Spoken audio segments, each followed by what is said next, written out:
kids will come into organizations and be able to know more than their middle managers about their organizations and about their clients and about their next meeting um, instantly if they choose to, right? Because they know how to do that. They know how to ask the right questions. They've been doing it. It's almost like, Right. if you Right. look back at the internet and people who didn't know how to Google and are still stumped about how to get around the internet. Uh, People who've been using this for a while are at least competent in navigating what is not a database, right? What is a very different kind of way to understand the opportunities around them.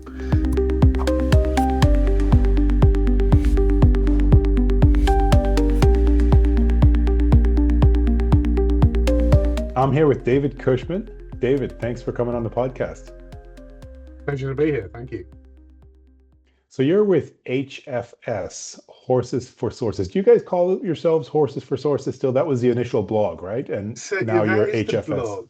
Yeah, I think like I don't know if it's written down anywhere that we're horses for sources. Everyone just calls us HFS, and that's what we internally refer to ourselves as that too. So yeah, but you're right to point out the HFS is from horses to sources. Our background was really about that kind of offshore industry and the outsourcing and all of those things were critical in at least the early days and still are to HFS. And you're right also to point out that we started life as a blog, which is a little unusual amongst analyst and research firms, but it means we're always putting our stuff out there openly, and we have a point of view, and we want to be honest and open in the way that blogs are. Right, right. Yeah, I love it. I mean, I just recently read the Attack on Gartner by Phil, which is great. I love it. I think that's awesome. That put some spice in it, and he's right a lot of the times. I mean, that's just yeah, really cool, really cool. We are looking at offshoring. We're interested in understanding to what extent does this era allow for services exports from specifically sub-Saharan Africa. And why Africa? It's because of demographics. You know, there's a lot of young people there. How can we create jobs in sub-Saharan Africa that are meaningful, that have some kind of trajectory in terms of upward mobility, getting people into careers, right? And to what extent can that happen with AI, with the rise of AI? And I'm really thrilled to have this conversation because you guys are kind of on the forefront of both those sectors. I mean, how much time are you actually living in Silicon Valley, or you're spending a lot of time in Silicon Valley, Yeah, right? that I spent about 3 months earlier this year there, and I'm going back for a couple of months, October, November. But in the summer, I've been in the UK, so I'm getting all perspectives. Right. So this triangle, I would call it a triangle, and you could just, we have all kinds of mental maps, but we have large CX companies, right? So we have the Concentrics, the Teleperformance, um, that are the biggest CX job creators in sub-Saharan Africa, and who are now, from my perspective, moving quite fast in terms of picking up AI tools and to some extent becoming AI consultancies also for their clients, how to automate themselves. But they're also still, quarter after quarter, you hear that offshoring is very fast, right? They're offshoring a lot. And they're moving away from, or they're saying they're moving away from the most mundane tasks because those are going to get automated away. Now, what I find interesting is that triangle. Now, I've showed you, I've told you about two corners of the triangle. One is AI coming in, the other one is the large classic CX providers, BPOs. And the third one is Silicon Valley startups that may or may not be saying, I think a lot of them are saying, we can just do without, like, we can just take AI and do everything that the CX companies are doing. Now, I'm a little bit skeptical about that, but let's kind of talk about like, can they do that? And to what extent do you see the future going forward if we stay at the current level of LLMs? Like, let's not talk about super intelligence because at that point, all bets are off, right? Let's just pretend that we've scaling hit a wall and we're just where we are now. How do you see this going forward in the next 1 or 2 years? Okay, but there's quite a lot to unpack there. I think I'll just put this out there as an upfront thought. Some years ago, we had an event in New York, and we were talking about how firms could continue to grow, particularly in the SI industry, the Indian offshore. Um, and the challenge seemed to be that we were running out of people. And there was this concept of if we're going to carry on growing, we're going to have to find another continent and actually discover another continent is how it was put. And the idea was that no, maybe Atlantis will rise from the sea and great, we've got a load of people. But no one ever really thought about, well, there's Africa there, right? That isn't really being exploited in the same way at all as an offshore location. So I think that's perhaps one of the drivers behind some of the growth you're seeing. Um, the You mentioned teleperformance. I think they certainly their kind of AI bits more rebranded around TP now. I believe Right. is Yes, the it's position. TP. And they, funnily enough, when I was in Silicon Valley, I went to their AI collab. They have such a thing. It's where they're having their analyst day in I think it's this month or next month. Unfortunately, I can't be there, but one of our team will be joining that. So they are taking that very seriously. Uh, the third element, I think, is this. What's at risk from AI? And you mentioned the BPOs. We think they're number one at risk in terms of what gets impacted first and fastest amongst the whole service industry.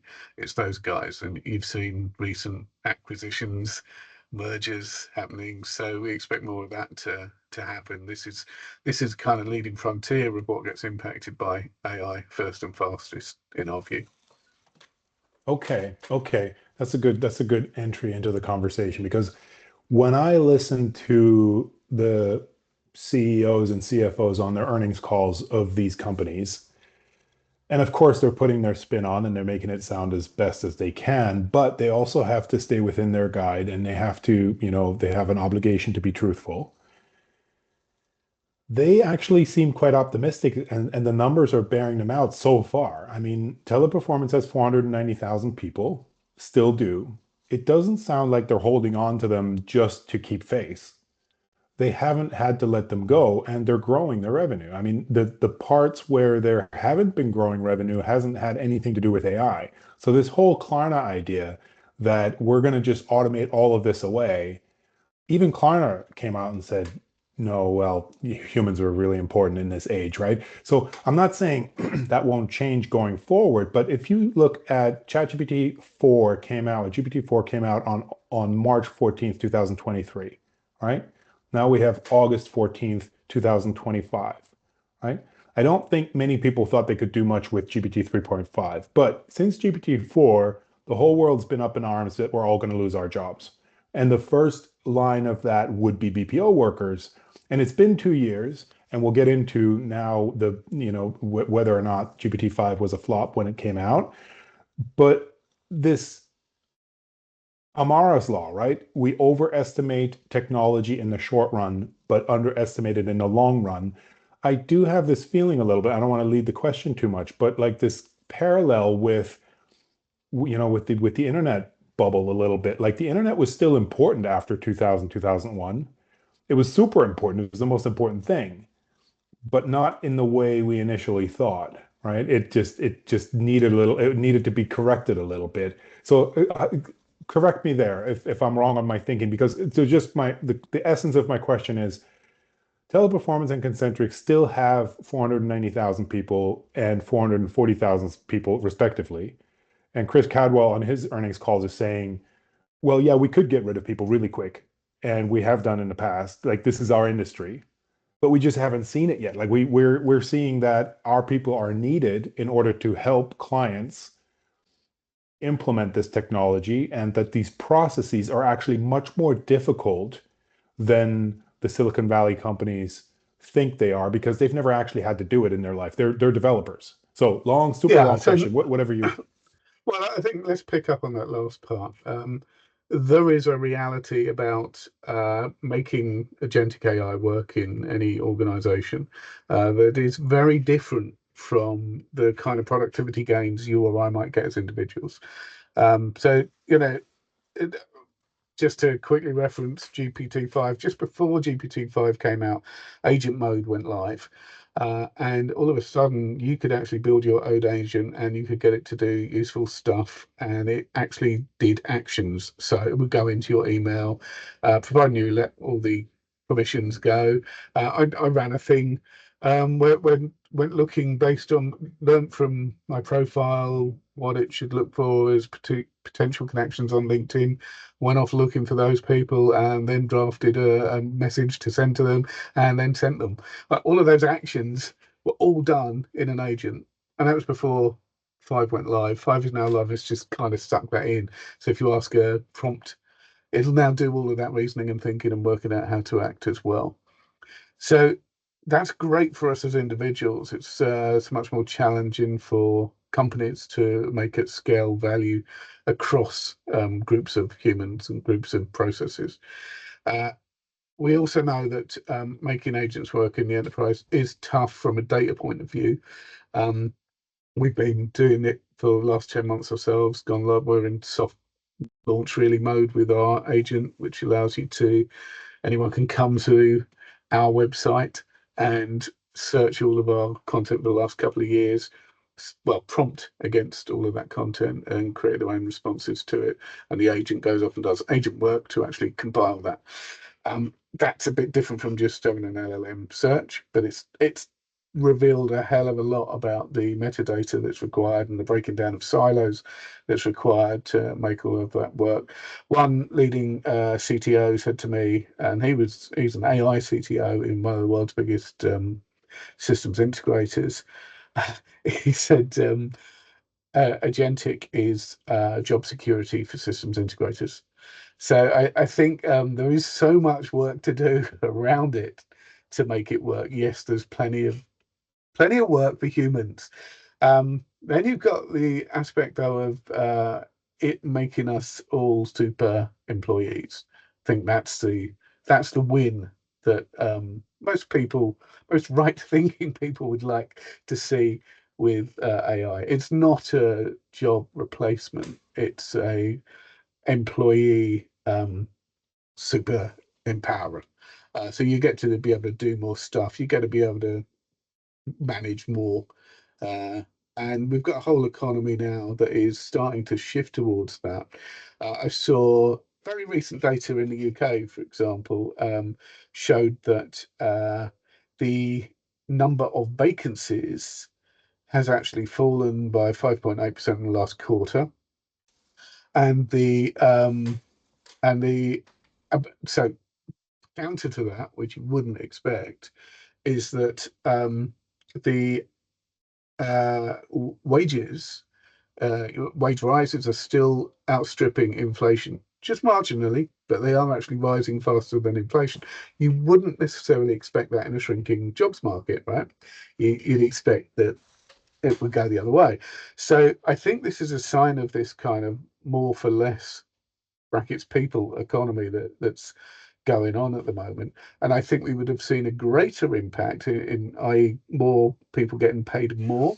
Sorry, what do you mean by that? More for getting more money for doing less, like 4-day work week, but you're getting more money. Is that what you're saying, or is it No, I'm saying less? from the point of view of companies who are always doing this, they want to get more for less.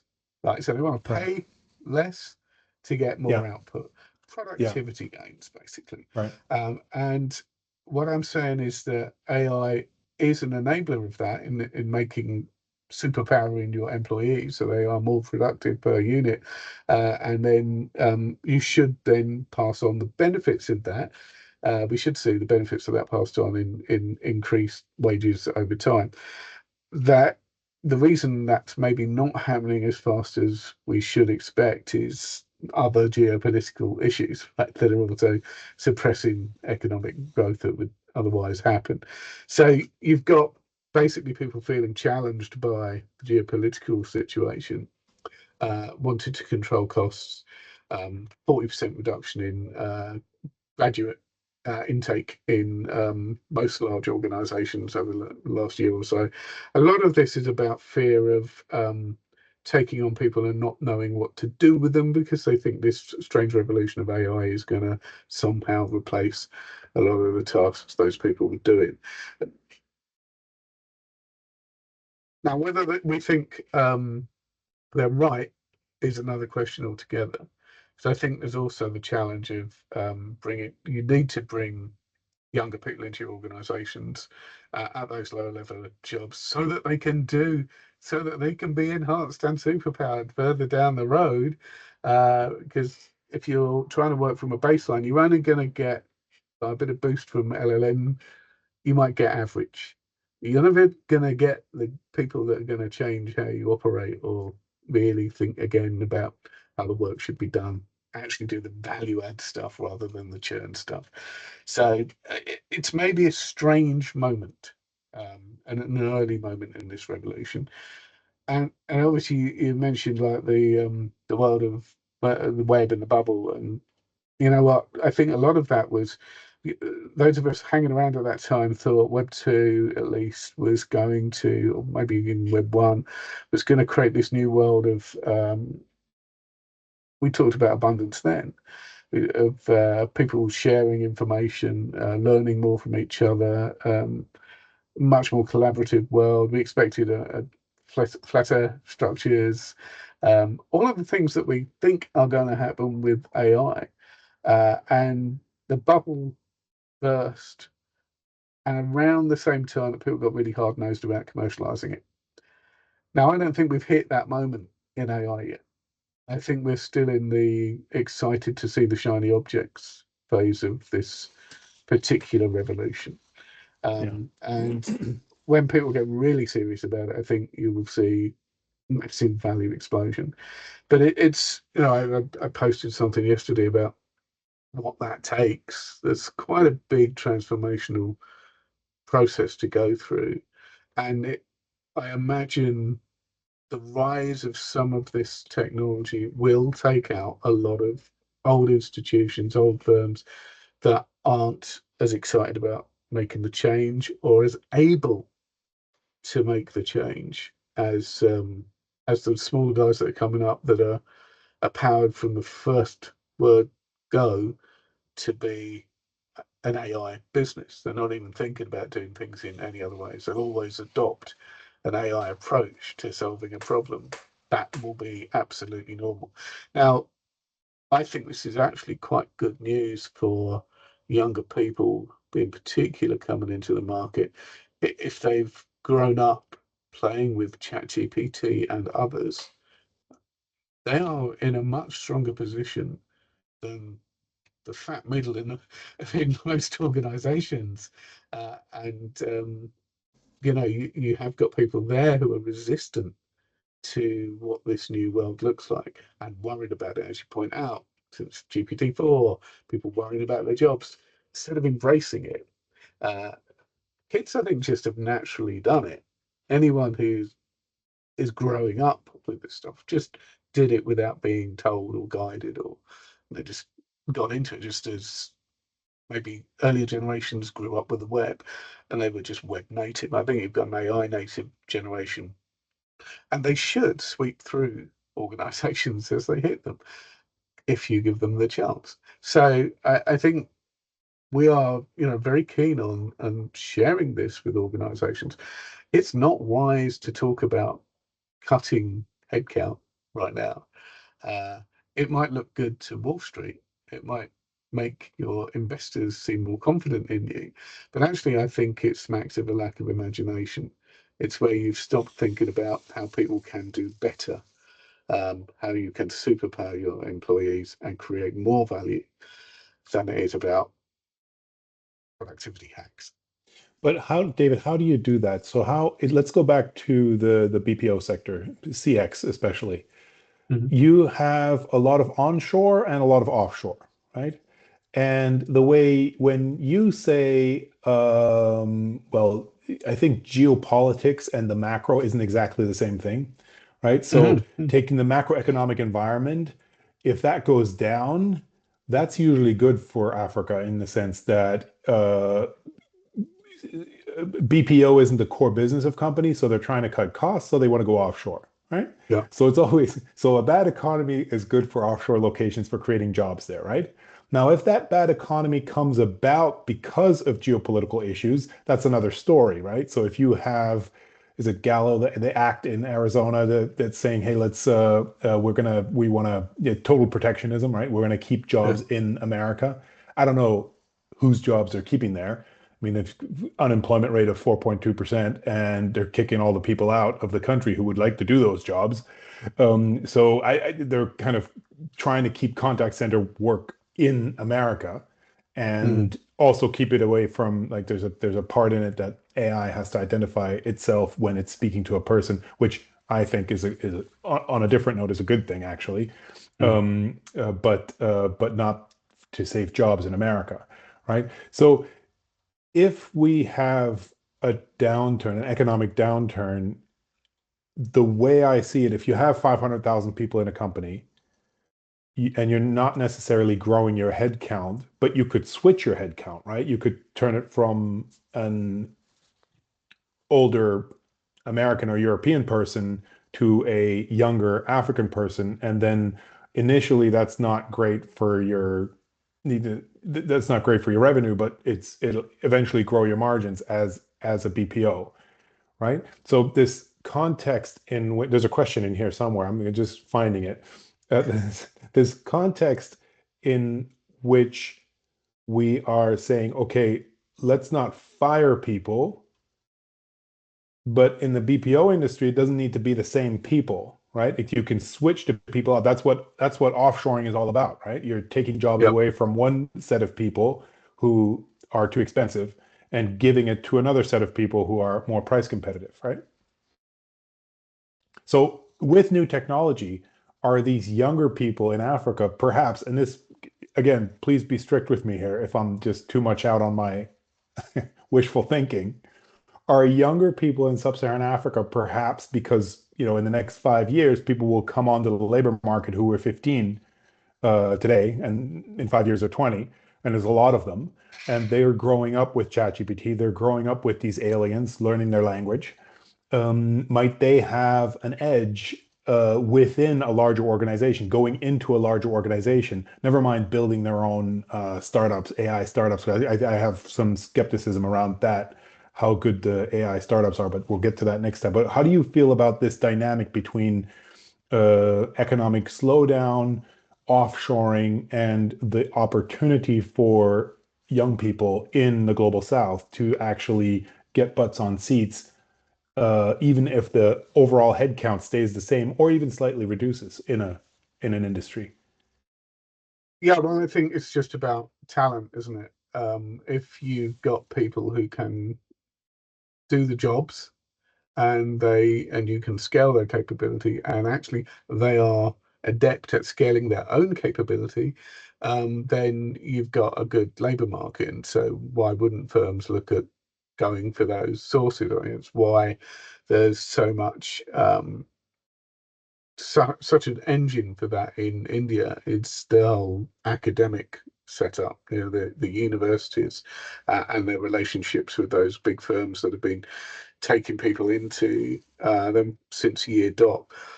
If you look at what's happening in India as well, there's a huge rise in GCCs, and this again, What's a it opens a GCC? door.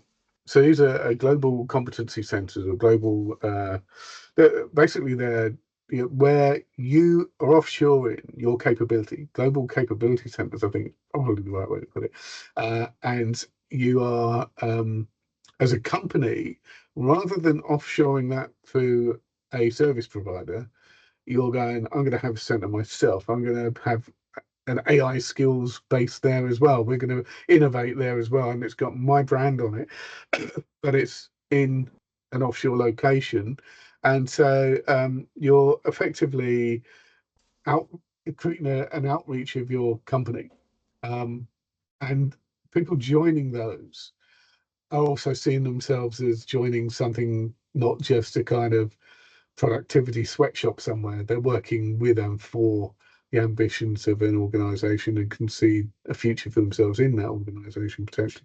So I'm seeing a lot of growth in that whole GCC market, which you think, well, could Africa enjoy that too?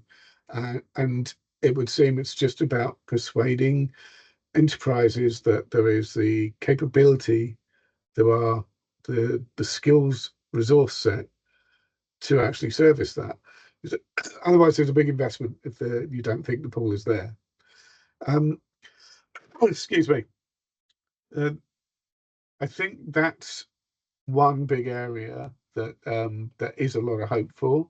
I think it's probably the biggest route in, if I think of it, if I step back from it for a moment and think, well, how could Africa benefit from this rise? How could Africa benefit from the fact that it's going to have young people who are born AI literate and are ready to embrace the tools? And then it's all about individual companies in enabling and allowing that. I feel a little bit like there's a lot of concerns about security and privacy and data and not breaking down silos within organizations to share data because they're protecting it. And you look at something like ChatGPT 5's connectors, there's lots of choices there for you to connect, but companies have their own policies about whether you can or not. And so it's a little bit like you're trying to embrace the future with one arm tied behind your back. Now, where the people are not doing that, so if people can do that at home, for example, and learn their way around it, they'll see the real benefits. They'll take that into organizations in the future. And I do think, by the way, these security questions, privacy questions, data control questions are going to get resolved really fast now. And the reason I think this is both OpenAI and now Anthropic have offered to the US federal agencies access to their business suites at $1 per Fed agency. Now, I don't think they've taken that decision lightly. One, yes, of course, it's a great proving ground. Sorry, forgive my ignorance. What's the actual price for having access to a business suite? It sounds like you're saying it's subsidized. Massively. It's $1 for the whole agency.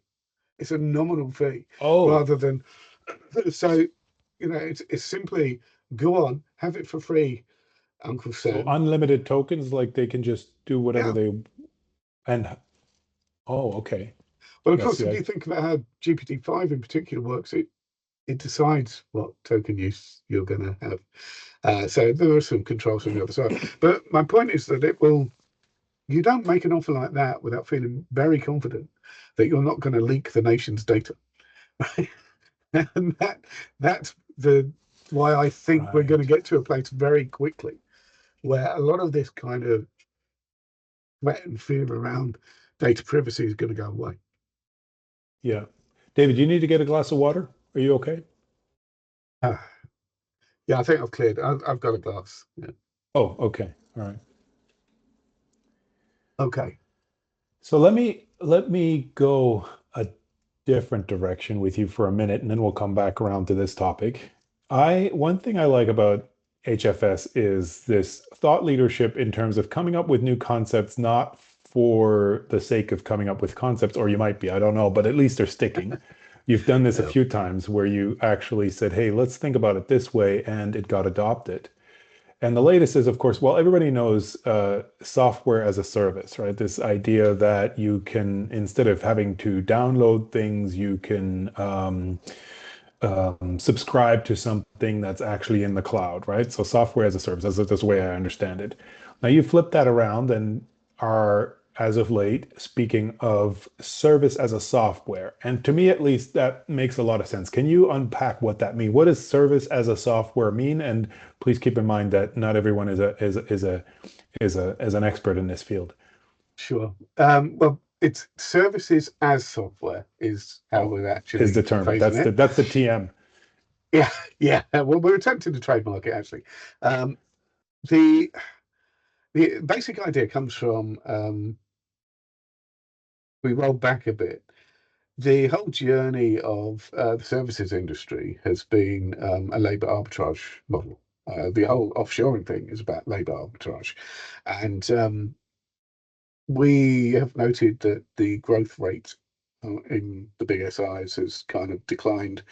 When I was back in the day working in Cognizant, we were growing 20% year on year, and everyone was having fabulous bonuses, and it was a great place to be.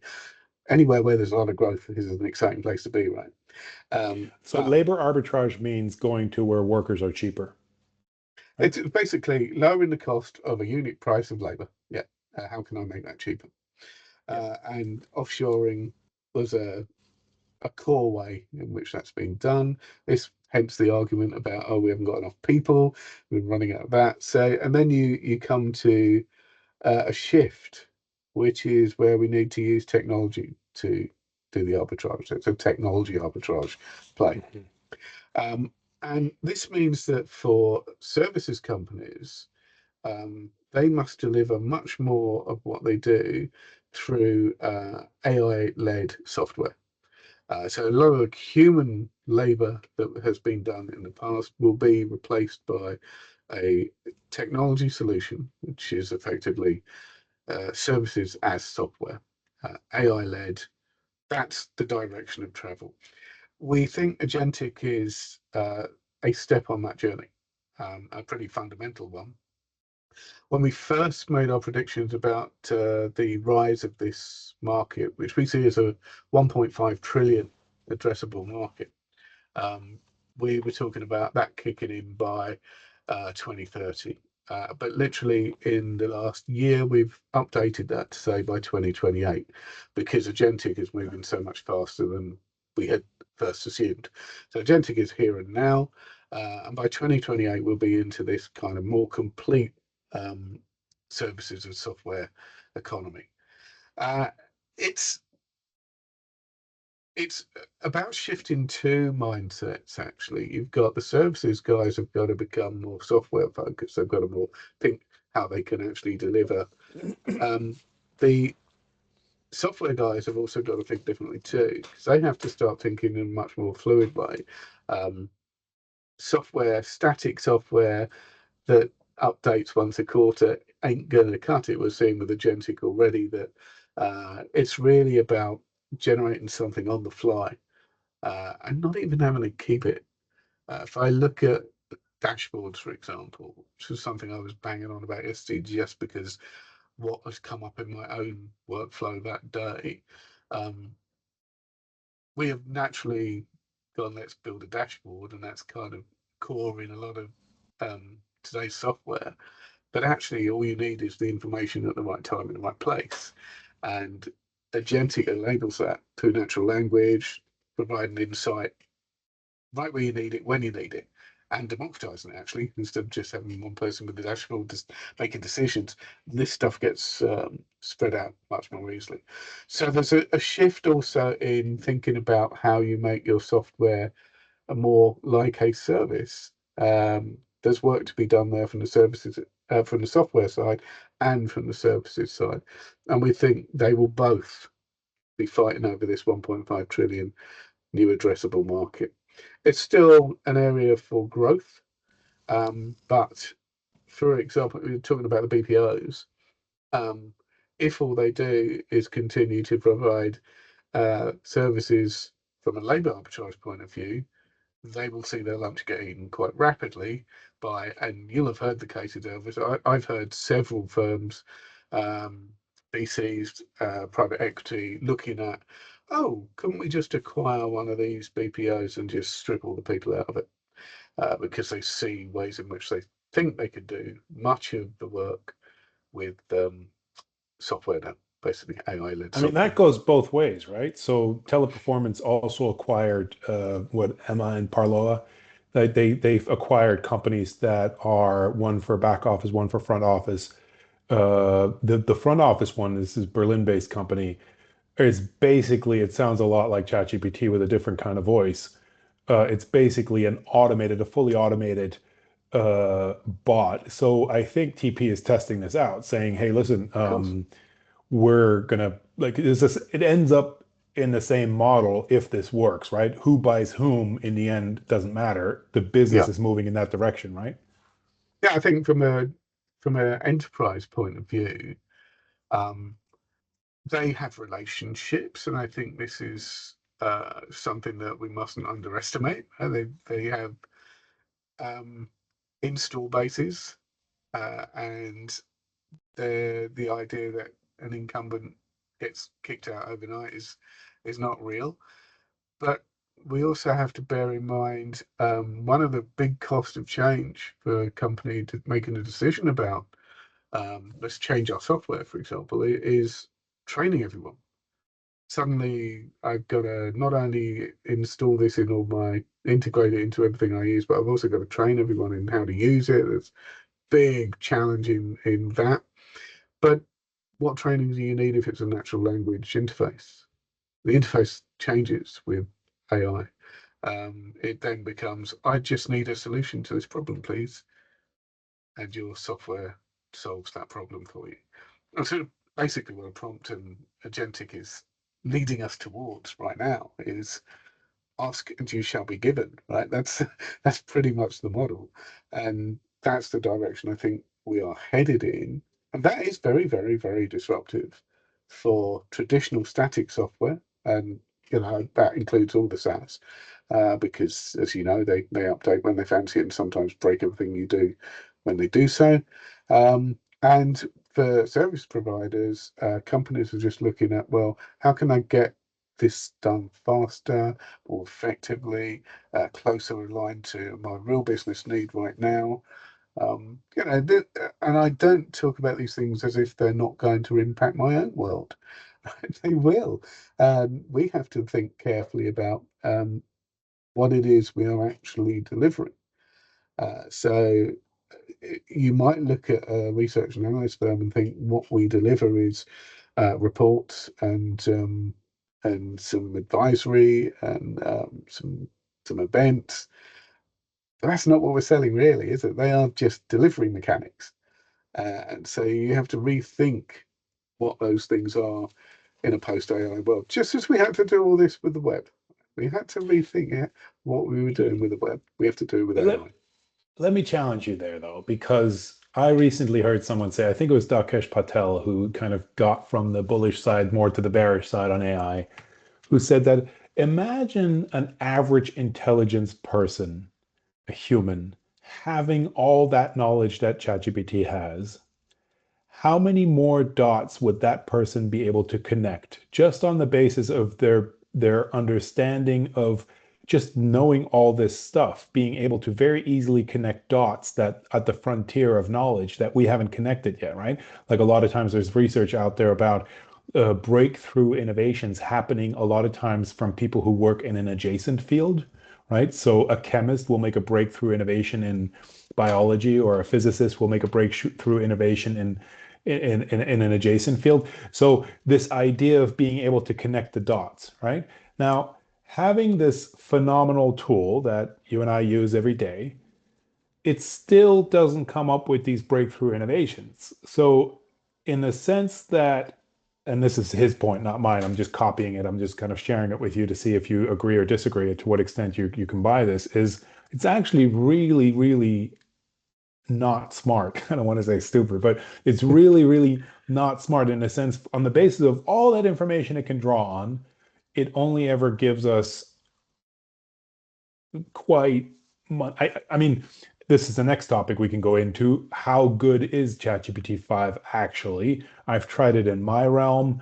I don't think it's quite there yet in a term of, this, idea of it being actually better than I am at my field. That might be my own illusion. There's others out there who are saying it actually already is better in their field than they are, people who are more expert than I am. So how do you feel about the progress? Let's maybe pivot to that quickly and then we come back. We had obviously everybody noticed the jump between GPT 3.5 and GPT 4. Then we had a long time, like about a year, everybody else kind of trying to catch up, and GPT-4 was like we had a little bit of, adjustment, then we had like a little bit of turbo, and then we had 4.0, and then we got the reasoning models, which was another jump.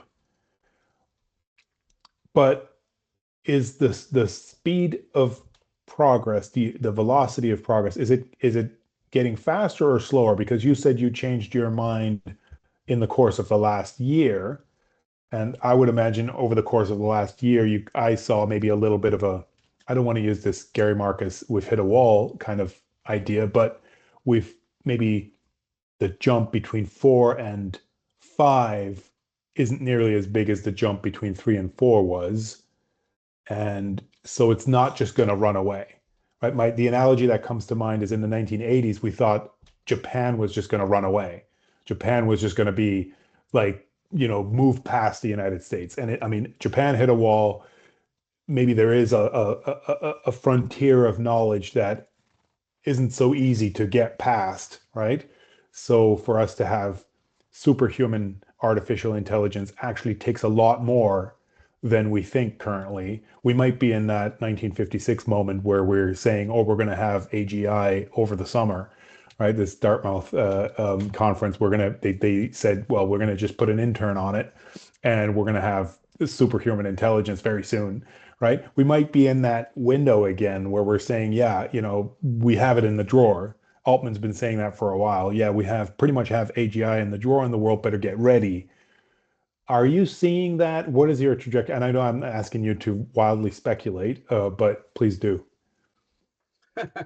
Well, I do think GPT-5 is a reasonable move on. I look at all of the capabilities. If you map those, you look at what Ethan Mollick's been putting out, the rise is continuing. There is no wall. That has not been hit, and it's still rising very, very fast indeed. Um, so, so if you look at compute and capability, and capabilities are rising massively fast, compute's rising massively fast, and the cost of both is falling ridiculously fast too. Mm. GPT-5's token use, I think, is about a tenth of the price previous. So, and that's like overnight. so, so I expect to see this continue really fast. Number of reasons. I do think OpenAI is a mega trend all of its own.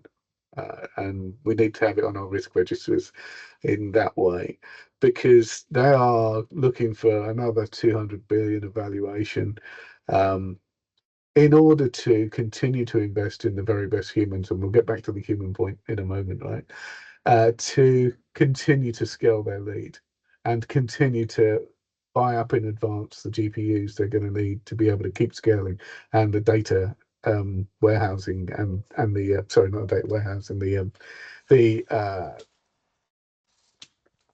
basically the compute capacity going forward and the Yeah. energy capacity going forward to stay ahead of this and keep disrupted. They point at anything they like and they disrupt that market. If you look at what's happened with Glean, for example, or what I expect to happen with Glean, enterprise search. If you look at how you can connect everything up in your GPT right now, and don't forget they made this free to everyone, so that they've created a legal moat, because who wants to legislate against them when everyone's finding use from them? That becomes an interesting position as well. But getting this out there means that all of a sudden you can do enterprise search across everything if you allow it, in a way that was a whole industry before. The note takers that we're using today, things that you pay for, they choose to do that yesterday, and suddenly you don't need it anymore. You're going to see this wherever they decide to point. So I think they are a very, very disruptive force, and must be on the risk register of any software. any software firm, any kind of software can be replaced by just smart use of GPTs in the near term. That is a potential threat for all of them. Now, you mentioned things take a while to actually work through, and enterprises are notoriously slow at adopting change. Large enterprises are really bad at it, but small ones are going to move a lot faster, and small ones are going to make their decisions a lot faster. And if they start seeing the business impact of making quicker, faster decisions, you can be sure the larger enterprises will start to follow in due course and start to see risk in being, as I put it the other day, too big to not fail. That's I think a challenge for some organisations because of all of the centralised thinking, all the centralised decision making, and what you need at the moment is the ability to respond to this market very quickly. And like I say, there is this big mega trend called OpenAI that you need to be ready to respond to at the drop of a hat. Right, right. Okay, I wasn't going to go down this path, but now I have to. What do you said OpenAI by itself as if they're the only player in the market just Mm. now. You said OpenAI.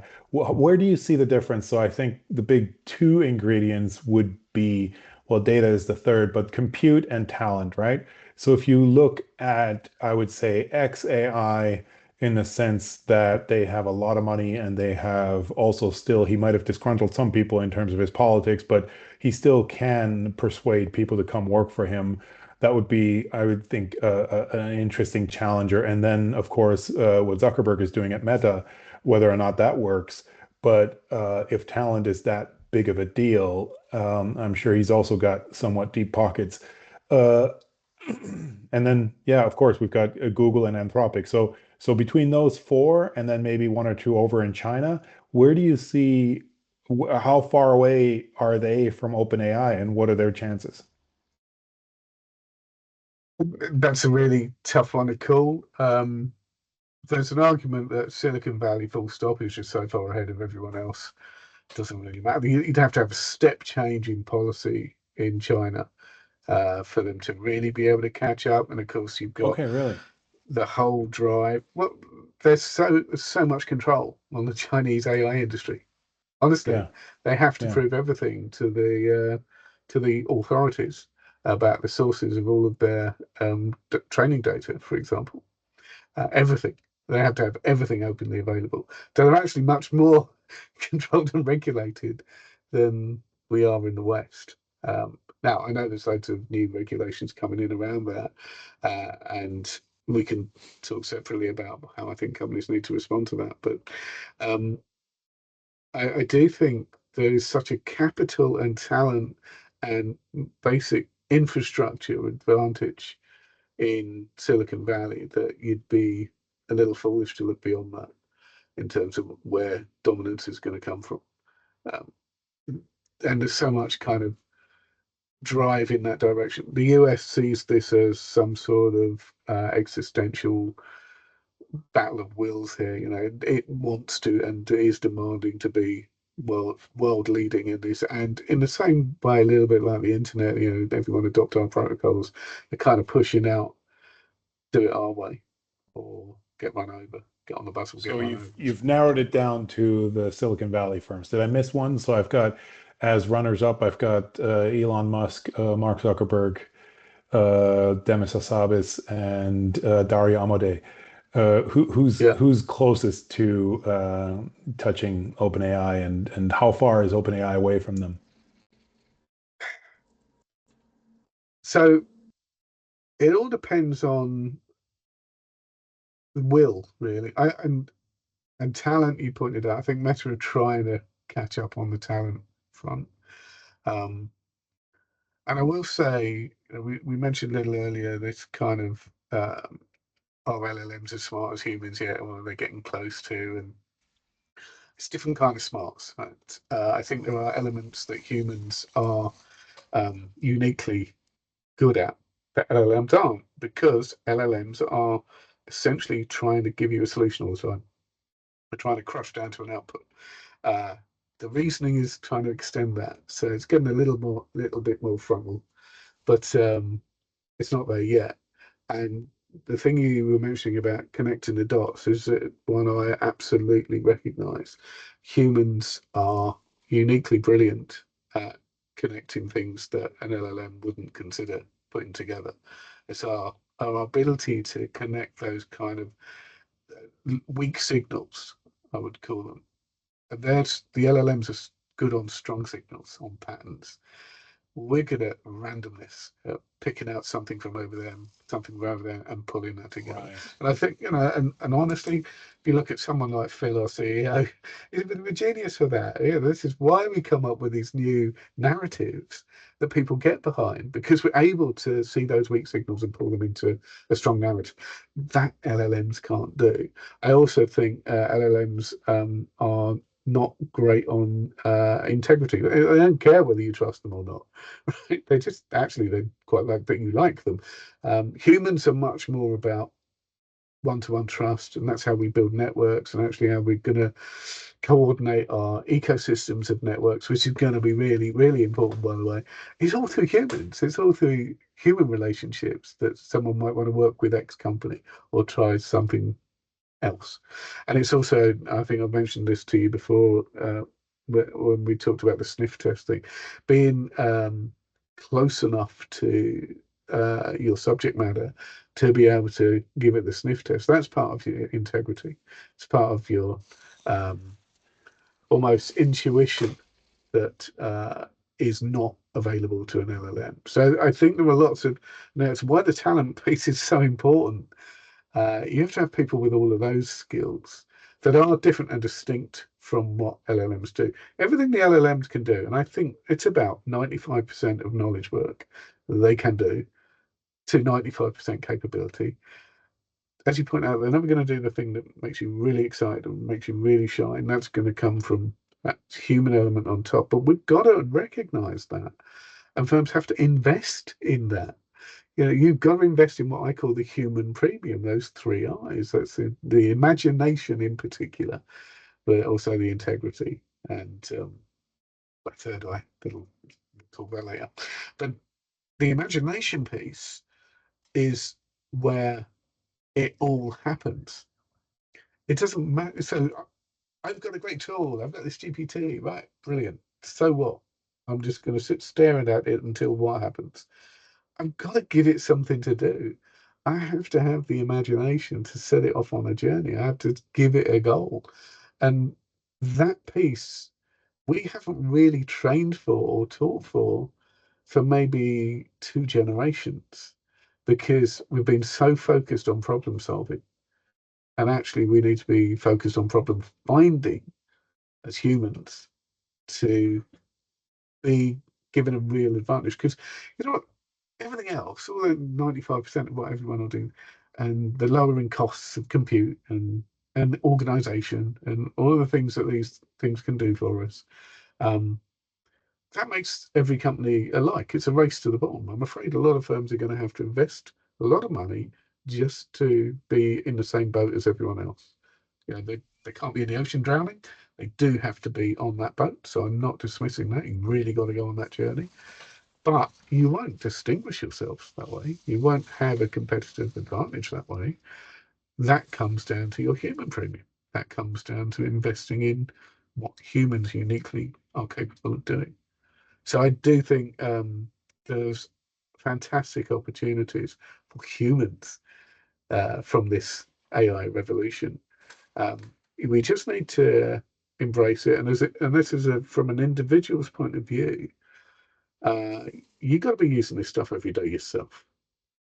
If you're not, and you're just reading about it or watching videos about it, honestly, you're probably going to be the people who are impacted by it. But if you know a bit about it, if you're comfortable with it, if you're ready to test new things, if you're ready to drive your own imagination, that's where I think the future lies, Now and you're why I talking think it's about great for kids.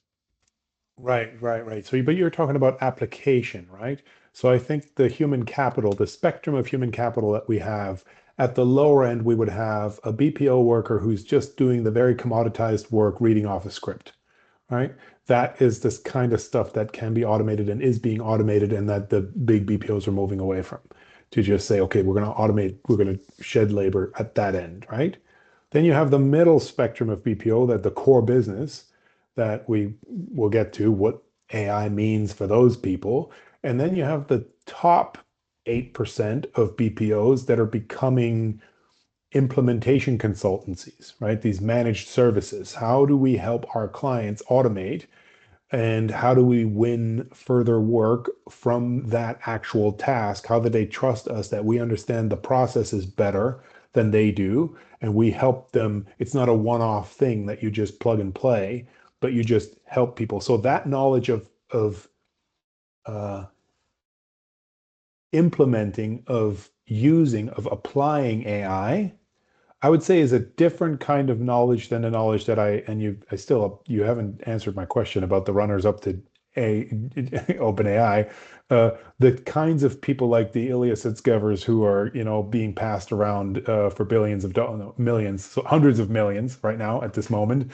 Um, those are people who have very niche, I would say, in one one very small vertical, sub-vertical, where when they started with their PhDs, their supervisors said, "Well, are you sure you want to do a PhD in this?"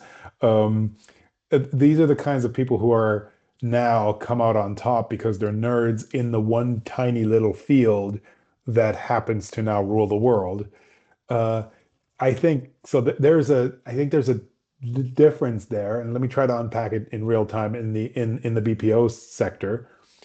Back office work is growing in BPOs. So that is actually reinforcement learning and data annotation.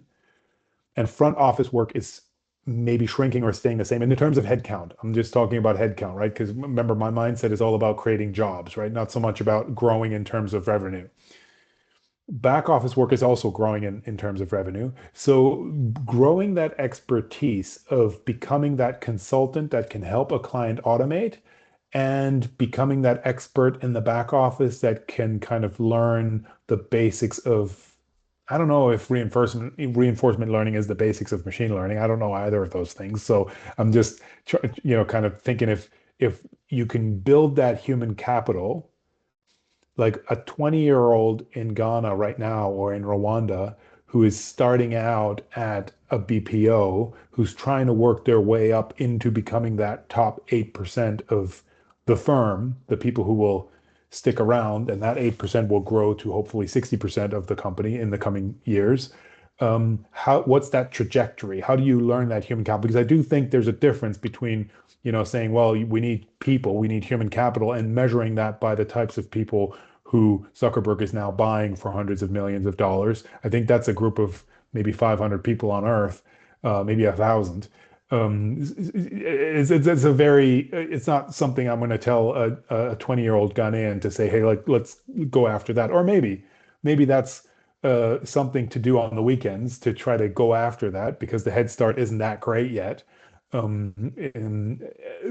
what is the knowledge? I think what you're getting at is the application knowledge, right? How do you apply a large language model? How do you understand this thing that you just said about AI being good at finding, how did you say, like people like Phil are good at finding a weak signal, but AI is really good at finding the broad signal, like the patterns, right? The broad Yeah, patterns. It's AI much is better good than at us problem at that, right? solving.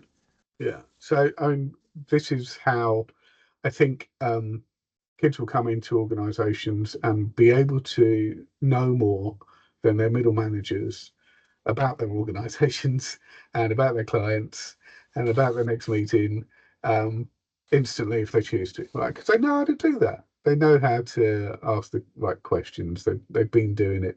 It's almost like, if you Right. look back at the internet and people who didn't know how to Google and are still stumped about how to get around the internet. Uh, People who've been using this for a while are at least competent in navigating what is not a database, right? What is a very different kind of way to understand the opportunities around them. So I do think they have an advantage there that is applicable in every business. And if you think, even from point of view of let's say you're in a contact center and you're at a level where, yes, it's all been triaged by a bot, and you've still got an angry customer on the line, and they want to talk to a human, they want to get something done. This is still a little beyond what you're prepared to let an agent do, because even then, you're not sure whether that customer is happy, right? And your job is to make that customer satisfied somehow. Um, this is where there's going to be a shift in. We move from a script, right, and a set of rules. This was always the way in which you had to deal with a problem. Was I can solve this problem for you by only these three ways. That's all that the company will allow. Well, now I think there's the possibility to think a bit more out of that box, to look across those weak signals and to find a the right way of asking that question in order to be able to uh, find the problem that you're actually trying to solve, rather than simply the quick resolution of it. And often that is, speaking to customers, their problem may not be what you think it is, or what the system has defined it as, and it's being able to actually connect with humans in a more human way, and then actually have the capability to solve the problems for them, because you have greater access to understanding of what is in the company's toolkit to be able to do that, rather than the one size fits all solution. Because I think we've got to pretty much how software has got to, which is all companies must act in the way that this software makes them act. And that's been a real problem, I think. It's taken away the differentiation, it's taken away the human to human care in organizations. So I actually think this is an opportunity to bring some of that back, to be able to actually learn more about the customer in order to really solve their problem, and have ways in which you can do it that aren't from box A, box B, or box C. So a simple case, many years ago, and this is pre AI, I was speaking to a global company leader, and we were talking about, there was a thing in the UK, the computer says no. It was a comedy thing, right? And Yeah. people would ring up and they'd type in their answer and say, "Nah, computer says no." And it's basically the passing on decision making to a really badly written set of rules. We can move beyond that now. And the way they did that in one organization, and like I say, I was talking to their global president and CEO, he gave everyone in the organization $100 a month to resolve a customer's challenge. Everyone, not just folk on the line, someone sweeping the floor in the office or in one of their centers, right? Everyone had that so that they could solve the problem. They didn't say how to solve the problem, but they gave them a box within which they could pull resources to do so. I think, imagine that as a model for solving people's problems in a call center today. How do you see the world going forward of BPO? If we imagine that AI isn't going to automate everything, I have a friend who told me a while back that, the work they do is high emotional intelligence, right? So you have an insurance claim, you're calling someone, you're the insurance that is the party that actually caused a car accident, Right. and you're speaking with the other party and you're trying to convince them to go to a garage that's actually a little bit out of their way, but it's actually the garage that you're working with. They could go to their own garage legally, but you're trying to convince them without overstepping the boundaries of leading them on to of lying to them, right? Yeah. How do you thread that needle? How do you kind of maybe incentivize them also? Those are things where the human element is actually, as I'm saying that sentence, I'm kind of, my mind is going to, I think LLMs can become very persuasive very soon. Yeah. So I'm thinking maybe that's not a good use case, because there an LLM can find the pattern of what makes 95% of people say yes to this particular. It can be very, very manipulative. That is one of the Yeah, concerns about where we're going there. And I don't know if you saw that data. I think it came out of Harvard. I think it was Harvard Business Review, which is the biggest use case for GPTs now is essentially kind of people using it as an emotional psychology. sounding board. Yeah. It's as a psychiatrist, yeah, or psychologist, yeah. So it's that tells you, I think, all you need to know about whether they can do emotion and Yeah, whether it's a persuasive yeah, use of yeah. it. But I mean, but there's still some things that I find in terms of the numbers that we have so far. All the companies that are talking about, automating with AI, I'm not really seeing a drop in headcount. You correct me if I'm wrong there. Like, I mean, the Okay, well, companies that are, in the context you're talking about, I think that's true, but we're seeing left, right, and centre companies coming out with announcements saying the reason we're cutting numbers is that AI, yeah, but is and that they're true? using it as a badge of honour. Right? No, I don't think it is true. I think they're Because they saying would to have the cut those market, people anyway. That's Phil's yeah, article, right? They yeah, would have cut those yeah, people anyway. They're just saying because we're doing it because of AI. Because I'm absolutely. seeing it in the sector that has the most people and is saying, hey, listen, we're ready. Our fingers on the trigger. For shareholder value, we will cut people if we have to, but we just haven't seen the use case for it yet. That to me is the empirical evidence for the theoretical claim that Phil is making, that people are saying we're cutting because of AI. But Yeah. if that were the case, the BPOs would be the first ones to cut because of AI.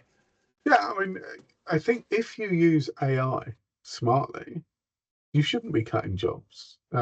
You should be scaling your capabilities. You should be meeting great demand and growing. That's the point of using AI to be the superpower of your employees. If you simply use it to cut, and we've said this from the word go, with the whole rise of generative AI, if this is just about productivity, this is not going to be a win. All that will happen is you'll be in a race to the bottom with everyone else in this competition for productivity. What you will need to succeed is thinking about how to do things differently, new business models, because you now have this capability available to you. So I think whenever I see a firm going, yeah, we're laying off people because AI, and I think there was an example with one of the US car companies was making that case. I think it just smacks of a lack of imagination. I think they've not yet thought through how to do what they do better because of AI. And this is going to happen. Not every company that was huge before the internet was huge after it. Um, some got it, some moved on, new ones emerged. This is one of those moments. So I'd expect, yeah, if you embrace AI, you're probably going to do well from it. I don't expect it to result in cutting loads of jobs. The problem is the market doesn't understand it in those terms. So to look like you're doing good for your shareholders is to cut your costs. That seems to be the only kind of game in town at the moment. But actually, the rising revenue story is the one that we should look at most importantly. Uh, cut your costs because it's a good problem to have to try to cut your costs once your revenue's rising. But if your only position right now is cutting your costs, so where do you go next? When you cut all your costs, what are you going to do then? You've got Well, to you could think differently. rehire. So, I mean, cutting people isn't you can cut one set of people our age, and then rehire people our children's age. So we could like, well, not my children, mine are 9 and 10, but uh, so Don't put rehire. it past them. No, yeah, right, right. Uh, but you could rehire a different set of people, a different, AI natives, as you called them, right? You Yeah. could let go I think of, I mean, car Well, companies, I haven't heard this. no one's going to do that, right? What they're going to do is look at reskilling people, and those people that don't embrace that reskilling, Yeah, they are going to be managed out they'll have and to, replaced yeah, by people who are yeah, willing to yeah, take on yeah. those skills. I think that's the model. David, I know we're coming up on time. I have one last part that I would love to kind of have you think through with me. We had the robotic process automation era. Not to say it was a hype, it was real and it was there. But so from 2012 to 2015, would you say everyone thought it was a very similar atmosphere during robotic process automation?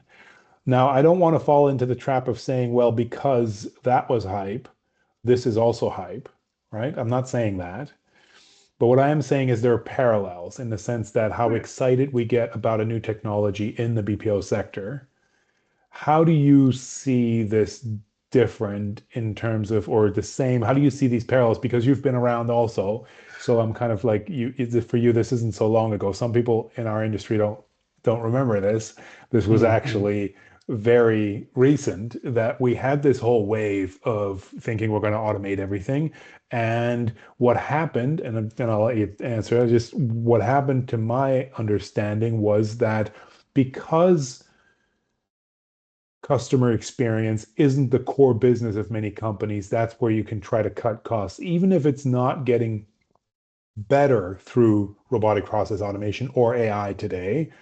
Companies are willing to do it because there is not, it might get, the experience might get worse for the customer, but it still might be worth it for the company to do it, right? That's something Mm-hmm. that people in the people who aren't in the industry don't understand is that yeah, we understand that this is crap, but we're doing Yep. it anyway because no one else is challenging on it, us on it. But we're doing this to save cost because this isn't our core product, right? You can't find our number on the website for a good reason because we don't Yeah. actually want you to call us, right? So this is not like where we want to interact with you on this. So if the experience isn't that great, that's not so terrible for us, right? I mean, I'm caricaturing it a bit, but you know what I mean. Like, so we implemented a bunch of robotic process automation in by 2015, and it wasn't great. Some of it was catastrophic. And currently, we're also seeing that a little bit with AI, where a lot of people are saying, human, human, I want to be speaking to a human, please, because we're in a loop.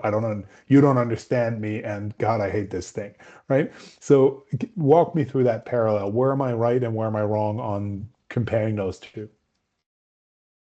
Um, well, there's a lot of echoes. I recall working with firms to identify use cases on RPA, which would be exactly the same kind of story as you'd do with Agentic today. Um, Process very different, not very different. The challenge was always, and still is, what's the business case? Genuinely, what is the business case? Why are you doing this? Why are you doing it with agentic? Why are you doing it with AI?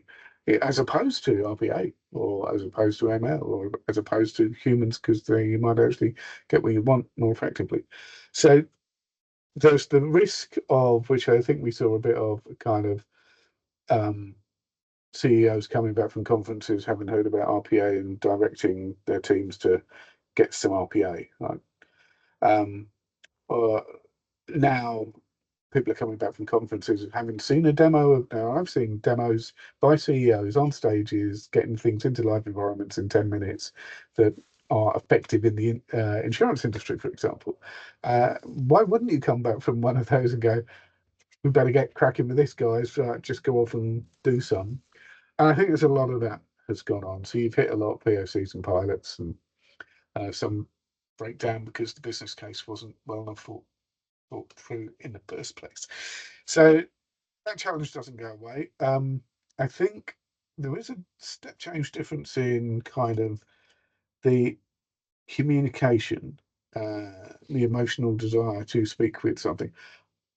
I've seen very few instances yet of, let's say, what we used to call a chatbot acting in a way that's very much different than we've always seen chatbots acting and pissing you off pretty quickly.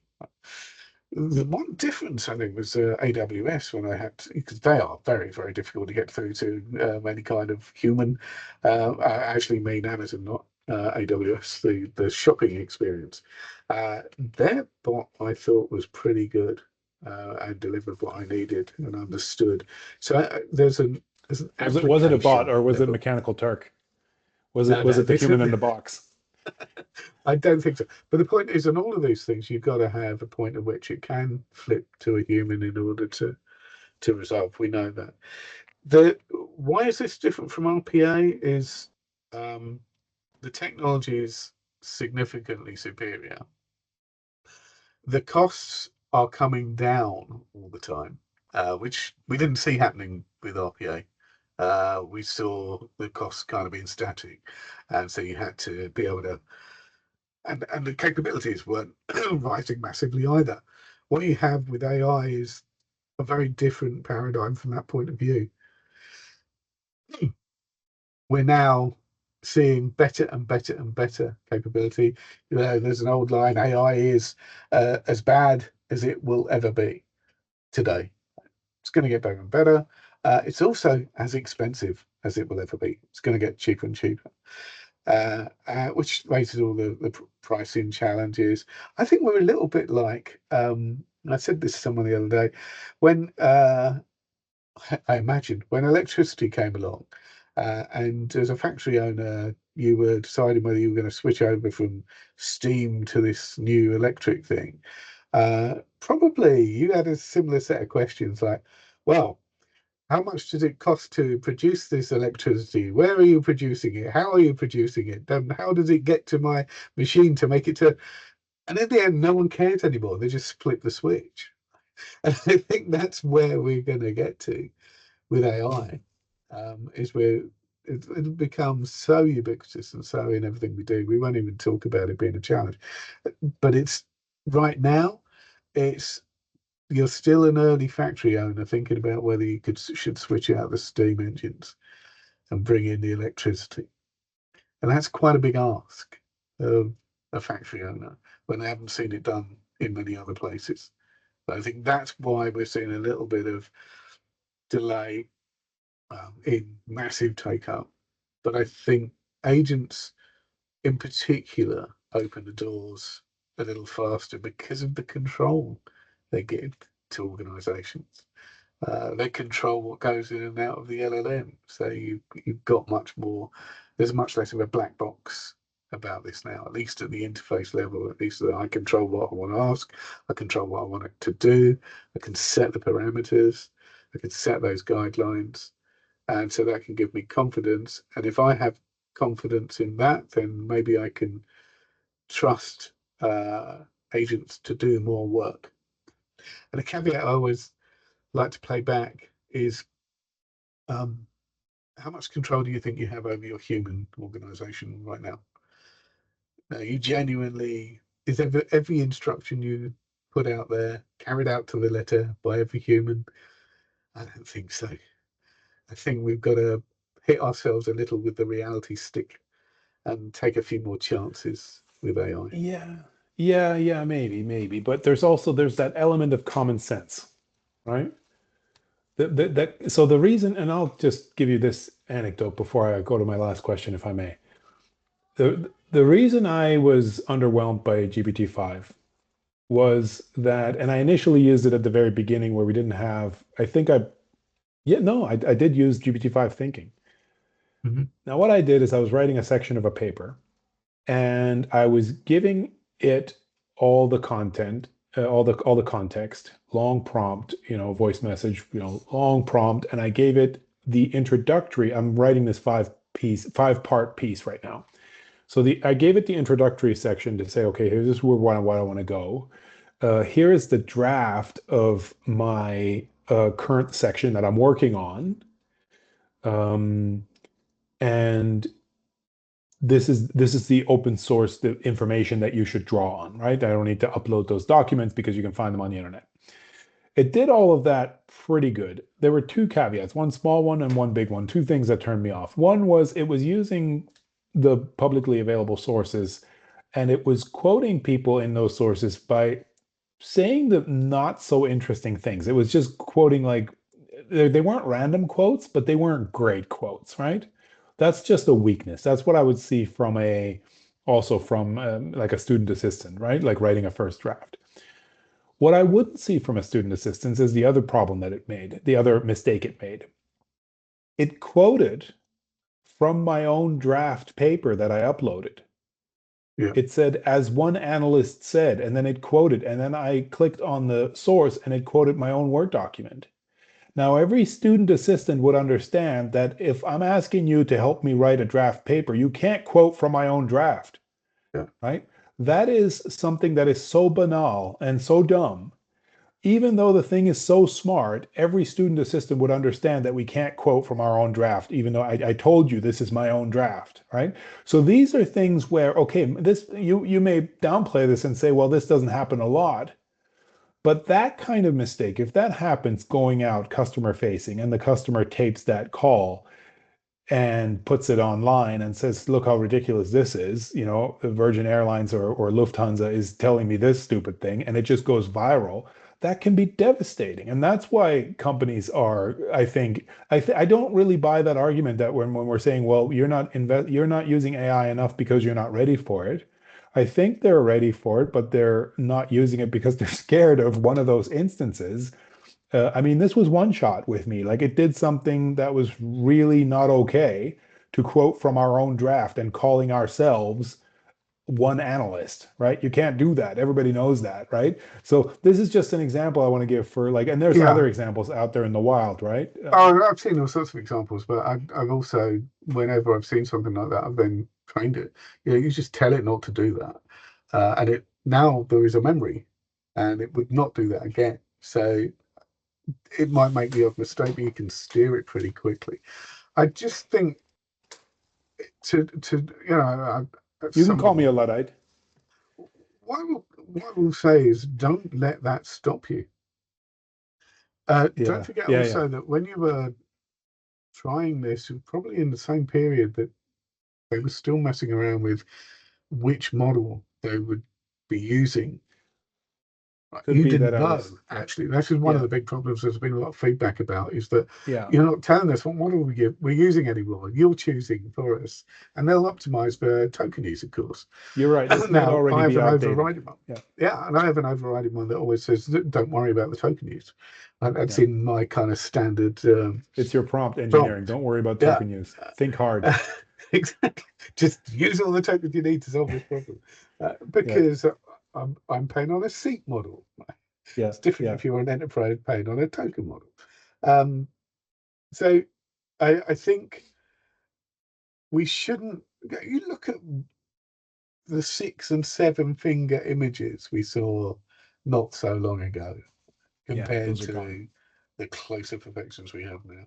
Honestly, anyone who's put off by a few errors along the way and thinks we're not heading in a very Yeah, useful direction yeah, uh, needs to just be yeah. clear that It's getting better. this is as bad as it's ever going to be. And if you Yeah, this is an amazing tool when we think yeah, about it, how far yeah, we've come.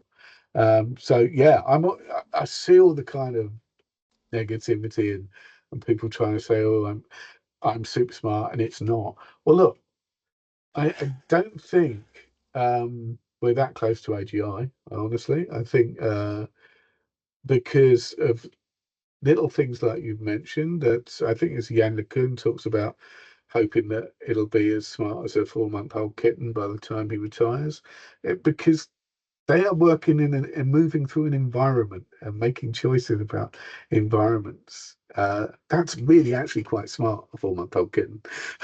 yeah, It's yeah. different kinds of smart. You questioned earlier like who might be number two in this journey after OpenAI. I think what's Oh, you're coming Google, back. but Yeah. just because of that moving through Did you? space Sorry, I stuff. didn't hear you. Did you say Google? Yeah, because they Okay. are going for the environmental, which will be really important when we start going into embodied AI and we're Like world having models. Yeah. actual, yeah, yeah. Interesting. And you don't think Tesla is doing that? Like with all the data from SpaceX they have and from Tesla and the robotics that they're moving together with XAI? I'm sure if you look at some of their partnerships and military applications, etc., yeah, I'm sure they're doing a lot of that, and often it's that stuff that comes up back to consumer world. So, yes, they're in the hunt, but I think that's the next place to look. Yeah. is the world model stuff, and particularly applications to advanced robotics, the embodied Yeah. AI stuff. David, let me ask you a last question, please. And let's end on this maybe. I mean, I could speak to you all day, but I want to let you go. BPOs are saying right now that they are, or some of them are talking about verticalizing their getting their greater vertical expertise, right? So if you're looking at business, financial services, and insurance, we want to go more into that. We want to go more into certain aspects of life, having subject matter expertise. So this is where you're moving maybe from business process outsourcing to knowledge process outsourcing in the sense that it's verticalized. I can imagine a BPO that has floors over floors of consultancies, expertise on different floors, depending on what vertical they're working in. And these are actually subject matter experts. Because I'm still not squaring the circle of, okay, we should hire young people, but the AI can already do better what the young people can do. We actually need old, experienced people in order to see where the AI went wrong. I think we get away from this age and experience. The fastest way we can get away from that and have that ethos that Phil mentioned it, to actually hire young people, your next generation of leaders, but really have them focus on becoming really good at one vertical. Is that a path that you can see also for the Global South, for Africa, that you see people, young people getting really good at one particular thing in order to be able to steer and manage different agents, different AI, and getting good at AI, of course, at one vertical, and how do LLMs actually work under the hood? How do they tick? I think trying to work out how LLMs work under the hood would be a difficult place to go. No, what I to meant be, is how do they tick in the sense that this kind of prompt engineering idea, like if I say it this way, it's going to get it wrong Mhm. that way, that kind of thing. Not how do I build I honestly think prompt engineering is going to go away quite done. quickly. I think the natural language interface means that it will have to get better and better at understanding our nuance, our bad spelling, or bad grammar, um, and understanding what we mean. Yeah. But that's kind of how LLMs are built. They're built to understand meaning. So they'll get better and better at that. I But then probably what do not you an area mean to by, specialize in. sorry, David, what do you mean then by getting good at understanding getting good at working with large language models? Because then wouldn't it soon become just drag and drop? You just take an agent and put it together like Lego pieces and say, here it goes. And if it Well, I don't think you'll doesn't even do work, that. You'll just ask for it. Um, so you will simply communicate what you want, and the agent but spins up live and in real time to do that function, then dies. but where's the human in the loop then? Like, how do you, what is it that we need to be learning right now? So the humans need to be good at the sniff test bit, I think, and having the imagination to even ask what it should do in the first place. So those two elements. So the imagination thing, there's ways to train for that, which organizations generally don't bother with. So that needs to be something that is focused on. But that sniff test bit, I think, comes from being intimate with the information, being intimate with the processes. And this is where your verticalization plays, I think, is this is where you need to genuinely know your stuff in order to be able to recognize when the output is just miles off or even slightly off, or it's gone off in a weird direction that you weren't expecting. But you also need to be smart enough to be able to go, the new direction it's gone in is really interesting and something we should double down on. Maybe it'll discover something new. So I think this is the issue with too many guardrails around LLMs, around the use of what it is generating, is that if we constrain it too much, we kill what it's good at, which is to come up with some new options, some things that we perhaps weren't expecting. So I think we need to have that in the loop and have our weak signal capability to recognize when that's something new and interesting and good that we should pursue. But I think your broader point is about this verticalization thing and how do you become knowledgeable enough about those things in the first place when you come into the organization at a low level with no information about that. I don't know. I don't know whether there's the potential for smarter ways to onboard people into specific areas, which involves them even doing placements, even doing studying those subjects as part of their training. I think the world is very hung up on academic training rather than more kind of industrially focused, how do things get done, understanding. But there are courses for all of these things. And I think this is going to be an important area for firms to maintain their capability, is to ensure that they do have that capability right throughout the organization. But, the reality is when we talk about subject matter experts in, let's say, a large consultancy, they are probably people who've worked in that industry at least for some chunk of time, right? How do you replace what they have learned from experience? How could that be delivered in a post-AI world is the question that I think needs to be raised for organizations trying to tackle this. Because the reality is, if you want to be able to bring people into the organization who've got the native skills, if you like, for the use of LLMs and the whole Gen AI gamut, you have to also see smarter ways to close some of that experience gap. We have to start defining what we mean by experience. Do we mean I have tried a million of these things, I've seen them fail 15 times, I've seen them succeed in these ways? Is that what we actually mean? Because if so, that's learnable, right? You don't have to experience that. Those things can be learned. The data can be acquired. It can be applied to models. But do we mean something else? Is there a more subtle nuance in there? And if so, we should double down on that if we think that makes the difference, that human premium element. Where do people reach you, David? You're on LinkedIn, I assume? Yeah, so I am LinkedIn/in/David Cushman. You'll find me on hfsresearch.com, which is HFS Research, all one word.com. You will find me at some events coming up, particularly our fall event in New York on October 8 and 9. That's the HFS Fall Summit. And I'll be in Silicon Valley very shortly. If anyone wants to catch up in person, I'll more likely be locating there towards the end of the year. Yeah, yeah, and you guys always have phenomenal speakers. Is Fareed Zakaria coming to New York? He is, yeah.